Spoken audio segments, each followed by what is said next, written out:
Viewers, Urdu मज़ा episode number 35 part 4। वो अपने आंसू रोकते हुए इसकी आंखों में बेबाकी से देखने लगी थी। मगर ये मेरे मसले हैं एडम, मैंने तुम्हें धोखा दिया ना, तो मुझे इसकी सज़ा दो। लैला की बेबाकी से सीख पा होकर वो इसके चेहरे को दोनों हाथों में दबोच गया था। वो इसके चेहरे पर दोनों तरफ से दबाव डालकर इसके जबड़े को टेढ़ा करने की ताकत रखता था, मगर वो चाहते हुए भी ऐसा ना कर सका और इसके चेहरे को खींचते हुए अपने चेहरे के करीब कर गया। मैं जानता हूँ लैला कि तुम मुझे फंसा रही हो और मैं फंस रहा हूँ। वो बेबसी से इसके कान के करीब सरगोशी कर रहा था।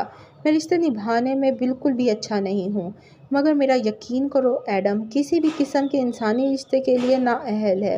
लैला अपने चेहरे के गिर्द बने हाथों के गुलाफ को नम आंखों से देखते हुए सकूत से इसे सुन रही थी।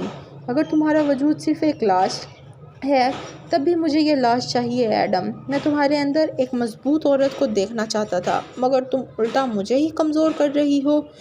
तुम्हें मैं कभी तुम्हारी कमज़ोरी नहीं बनूंगी एडम। लैला नम आंखों के साथ सहमे लहजे में सरगोशी कर गई थी। बल्कि मैं तुम्हें फिर से एक तजस्सुस बना दूंगी। लोग फिर से तुम्हारे वजूद को लेकर इबहम का शिकार होने लगेंगे कि एडम का वजूद है भी या नहीं। वो भी मांगने लहजे में बोल रही थी। तुम्हें मजबूत बनना होगा लैला, बहुत मजबूत। इसके लिए ज़रूरी है कि तुम अपने वजूद के साथ जुड़ी कमज़ोरियों को खुद से दूर कर दो। जब तुम मजबूत होगी तो मुझसे ज़्यादा उम्मीदें भी नहीं रखोगी। एडम फिर से अपनी बात पर जोर दे गया था और वो खामोशी से सुनती गई थी। एडम ने इसके चेहरे को अपने चेहरे से थोड़ा पीछे हटाया और फिर इसकी नीम आंखों में देखने लगा। तुम्हें फ़िरोज़ को मारना होगा लैला। मैं मुतमईन चेहरे से लैला पर हैरानगी का पहाड़ गिरा गया था। लैला इसके इंकशाफ के बाद फटी आंखों से एडम को देखती रह गई थी। इसकी सांस वहीं अटक गई थी। एक तरफ एडम के मुंह से फ़िरोज़ का जिक्र लैला पर हैरानगी मुसल्लत किए हुए था और दूसरी तरफ इसे जान से मारने का हुक्म इस पर कपकपी तारी कर गया था। किसी को जान से मारने के तसव्वुर से ही लैला के रूम में हलचल बर्पा हो गई थी।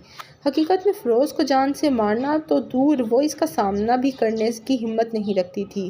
वो सर्द चेहरे और फटी आंखों से एडम के मुतमईन चेहरे को देखने लगी थी, मगर इसकी इस हालत से बेनियाज वो अपने होंठ इसके माथे के बराबर ले गया और फिर अपने होंठों को इसकी हल्की सी मुज़ाहमत के बावजूद इसके माथे पर ज़ब्त कर गया। इसने लम्हे भर के बाद इसके माथे से होंठों को हटाया था।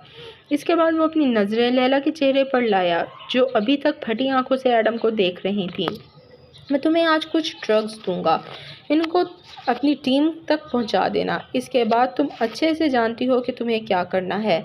एडम इसके वजूद से थोड़ा पीछे हटते हुए इसके सामने अगली बात रख गया था, मगर वो अभी भी वहीं अटकी हुई थी। लैला के ज़िंदगी में फ़िरोज़ का किरदार एडम के आने से पहले का था।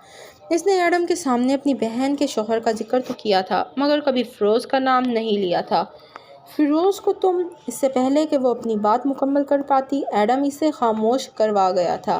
कुछ दिनों तक तुम्हें ज़्यादा ड्रग्स मिलने जाएंगी और फिर हम पुलिस की मदद से पूरे यूरोप भर से तमाम ड्रग्स डीलर्स का खात्मा करेंगे। ये एडम की मजबूती की तरफ एक बड़ा कदम होगा। Please viewers, subscribe the channel, press the bell icon, like video, do comments and share with your friends. Thank you.